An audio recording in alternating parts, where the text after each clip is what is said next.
Radio Retro Future.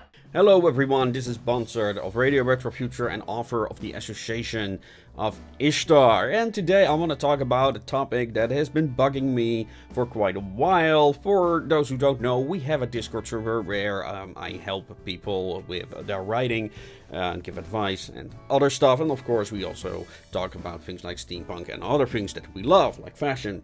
However, what I want to discuss with you is the matter of genres. What is it? Because I think that the writing community is doing a pretty terrible job of explaining what a genre is. At least I'm gonna give you my take on it. Now, the thing that often goes wrong, and I blame Jeter in part of this, by describing the term steampunk as cyberpunk in the past. Now, not his definition of steampunk, but how he portrays it. You see, the standard definition that's most often used for genre is a collection of stories with similar themes, subjects, etc. So you've got the fantasy genre, the science fiction genre, and so on. However, my problem with this definition of genres is that it is from the consumer's point of view. And what I mean with this is that whenever I have discussions on steampunk and various other things related to fiction, is that you've got the consumers who look at the story as is. They treat, let's say, a book or a film the way it is supposed to be. And if it's not good, that's, all to blame on the creators and nothing else. The problem with this is from the creative point of view, what a film was supposed to be at the start, or any other product for that matter, what it is at the start, at the conception of the idea, and what actually turned out to become, are completely different. A lot of things that we now consider tropes of, let's say, cyberpunk is a famous example with Blade Runner. Blade Runner, the end product, is now considered to be like the zenith of cyberpunk. It's where the whole aesthetic of cyberpunk is now based on. However, when the creators were working on the film, a lot of the aesthetic choices that are now tropes were workarounds. For example, the fog and the rain were there because they had terrible city models, so they tried to cover it up with fog and rain and the neon lit streets, and what do you know, it became a smash hit. And there are so many other things in writing, fiction, the creation of movies, whatever, where things are just lightning in a bottle. They just happen. They just occur during the creative process. They were not meant to be like that from the outset.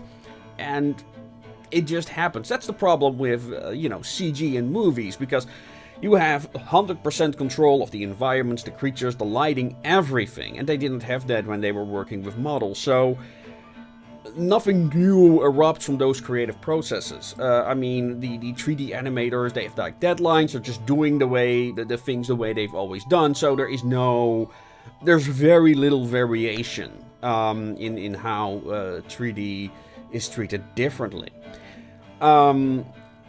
So how does that relate to genre then? Well, like I said, like Jeter defined steampunk as a collection of a subset of science fiction stories that take place in the past. That's how I look at steampunk, sci-fi in the past. But, that's not something that they, we're gonna make this collection of stories that are like this. No. They just were doing what they were doing, and then they noticed they were all doing the same thing. They were all making very similar Verdian-esque science fiction, or romantic futurism as it was originally called. There were so many, let's give it a name, and they came up with steampunk for whatever reason. Consumers don't look at it this way. They look at steampunk as it must look like a certain way. It must have all this.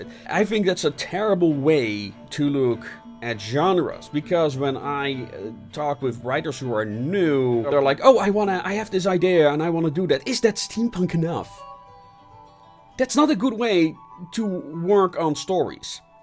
So here is my suggestion, and I touched on this in earlier videos, but it never really got through to me as it does now, especially because I wrote over a couple dozen short stories for the Association of Ishtar, which are all on our website, which you can see there in the corner. For each story, I used a different way of writing, and this includes the wrench in the machine, where I use certain tools to achieve the vibe that I want, and that's something that people appreciate. Like, it's not something that's often done anymore, even though it's the type of fiction I believe I grew up with, like in the 90s with series like Sliders, the original SG-1, the original Star Trek, but it's kind of like a lost art, and this has a lot to do with streaming services talking about tools where they want to make bingeable series. They want to have ongoing stories, so people just sit in their seats and just, go from episode to episode to episode. This is not like the weekly shows like Star Trek used to be, where you basically have every episode is a story with a middle, beginning, and end. They just happen to have the same characters. And this is the wonderful thing about High Concept, which I write, which, again, is a tool. It's a framework. And one of the first questions you should ask yourself is going to be low concept story, high concept story. And if you don't know what those is, look it up, because these are very important things to distinguish. And the original Star Trek, what appealed to people so much, and this is something that the Orville got right, is that it is all high concept stories. It's all situational. It's all stories, middle, beginning, and end. We've got a problem. The characters work out the problem. Oh, there are some more difficulties, subplots. And then the problem is resolved. Or not. That's the wonderful thing about high concept. It doesn't need to have a good ending. Blade Runner is a wonderful example of high concept. Alien, wonderful example of high concept. Aliens in that regard as well. It's like we put characters in a situation. How are they going to deal with it? Comedy is also high concept. And for me, steampunk, and any genre for that matter, is a tool set that includes high concept. High concept is a tool. Aesthetics are a tool for especially world building. Each genre has a different tool set, which, if you're a sculptor, you have like chisels and stuff. If you're a carpenter, you have hammers, nails, wedges, stuff like that. Now, a good carpenter doesn't make a good sculptor, and vice versa. You need to train each of those tools in different ways. Utilize them in different ways. It doesn't mean they can't be combined, but, combining the skills of a carpenter and a sculptor are... it can be done. You need to know how to rhyme those skill sets.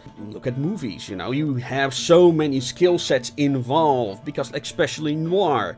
Cinematography, meaning lighting, by the way.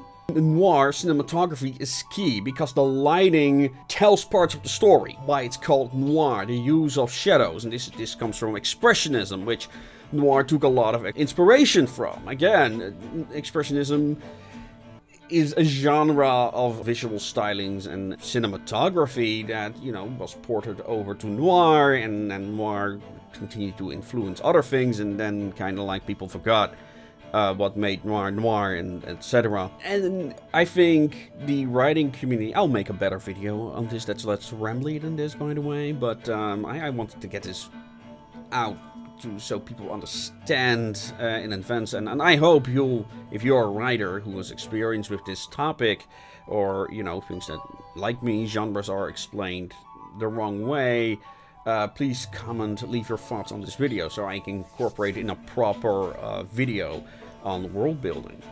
But yeah, genres are for me a tool. They're not the final product. Like, if you want to somebody mentioned to me, I want to discuss like a civilization that's destroyed, wants to rebuild. For me, you use the tropes and tools of post-apocalypse. This is why I call Fallout post-apocalypse, not like, whatever Atom Punk or some nonsense like that. For me, those are aesthetics. For me, power sources are aesthetics. That's why I have so much problems with terms like steampunk. For me, steam power is, narratively speaking, an aesthetic. Because when you look at a lot of steampunk in general, most of it is fantasy. It's like, oh, we've got steam-powered robots. Well, that's fine. They're not going to explain how it works or in what way it's effective. Maybe they'll use the idea that boilers can explode, which, if a boiler explodes, by the way, not a pretty sight. It's not a boom. It's look at photos of exploded steam locomotives if you want to see what that looks like. It's interesting. That's how I think we should treat genres, like tools. Like, you want to write a story? Okay, well, this is the genre that fits that story. You know, I think that is a much more productive way to talk about genre from the writer's perspective. We as creatives are always gonna be in arguments with consumers, because, like I said, the consumers look at, oh yeah, Blade Runner is because, you know, it's cyberpunk. No. Cyberpunk was the right tool for the job, although it's kind of like a tool set they created on the fly. Like, literally, it's a tool set that they created by accident. Yes, they took a lot of inspirations from noir and like the old detectives. So it's not like they mixed a bunch of tool sets together, and those tool sets became the cyberpunk tool set. I think that's a lot better inspiration. This is why I talk about inspiration in my shows. Like, where do writers get their inspiration from? It's, what is it that, you know, this is why I describe steampunk the way I do. Because I'm interested in how it's created, not in what it currently is. Very different. You know, that's the consumer's point of view. Like, oh, this is what steampunk is supposed to look like. From the creator's point of view, like, a lot of steampunks become steampunks by accident for that reason. They create their tool set, and people say, oh, that's steampunk. And then it's like, oh, my stuff appeals to steampunk. That's, you know, how that happens. You know, if we can, like, explain that to writers starting out, like, oh, you want to write these stories? Well, really what you should be looking at is like old fantasy, because that's clearly what you want to do. If you want to look for inspiration for steampunk, you don't look at Tolkien. When you want to talk about steampunk, what you got to look at, which I think is a far more interesting question, is, well, for one, like the old pulp, the old romantic futurists. That is one thing. Cyberpunk, very important influence. When I think about the influencers for steampunk, you know, I don't think of Jules Verne, although there is that sense of exploration in, like, especially 80 Days Around the World. That's something that inspired me, at least in part. For me, Lovecraft, cosmic horror writers like Robert E. Howard, far greater influence. Some would say Michael Moorcock. No, I think he's a far bigger inspiration for fantasy. I mean, he did write science fiction, by the way. I think he actually wrote some Star Trek novels as well. But, you know, he's more known for his science fiction stuff. For me, for The Wrench in the Machine, Cyberpunk, major influence. Masuma Shiro's Ghost in the Shell, in case you haven't noticed by the title, is a major influences for me. Lovecraft, of course. Robert E. Howard is probably a bigger influence for me than Lovecraft. Who else is this heavily inspired by? When I still lived with my parents, we watched a lot of, like, those British police series, like A Touch of Frost. So that's kind of also a take on that. So yeah, that's why I talk about inspiration so much, and I think we should, as seasoned writers, put a bigger point on that. You know, what is a genre? Well, it's a toolbox, it's a framework, it's a set of tropes, story elements, themes, a way of how sentences are phrased. Yes, we need to talk a lot more about how we formulate sentences, what kind of information we include, how we deal with perspective.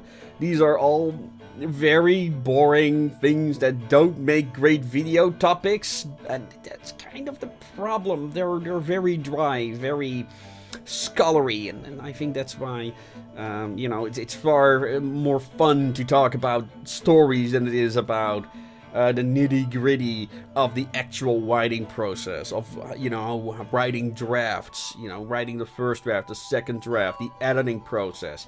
All these things we should be talking about, but nobody does so because it's very dry. Everyone has their own method. You know, a lot of writers, they don't have editors at all. Books are unlegible, they're for sale, but there's no editor involved, so it's not very good. Now I feel like I'm rambling. Like I said, I'll make a more decent video on genre eventually. and yeah, I'll try to like drill it in. You know, look at genres as a tool, not a goal. That's one of the things that I hear a lot. Like, oh, is this steampunk enough? It's not the point. The point is, what do you want to write? Why do you want to use the steampunk toolset? What's the story you want to tell? That is, and sometimes you just naturally grow into that topic, into that mindset of writing particular genres. And the only way by doing so is by writing. You know, don't think about, oh, I want to build this world. No. You want to write a story.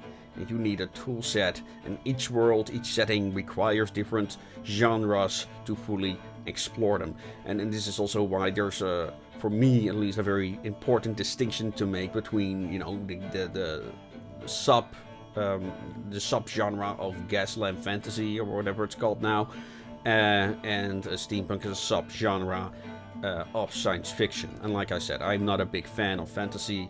I am gonna make a video on Arcane. I'm working on a blog right now because Arcane is interesting. It took a lot of inspiration from science fiction, but what science fiction it took inspiration from is probably gonna surprise you. Yeah, that was an interesting rabbit hole to dive into. Expect that. And with that, ladies and gentlemen, I'm just gonna stop. If you want to support this channel, we have a Patreon. You can follow us on various social media platforms. And of course, you can subscribe to our website so you can stay posted on upcoming developments. And we've got some interesting things coming up, like 3D printed bookends based on Association of Ishtar characters. Of course, you can also buy the book on Amazon and other places like Smashwords and Goodreads. So, or just order the signed copies from me. And with that, I'm gonna bid you adieu. And as always, make things your way. Good night.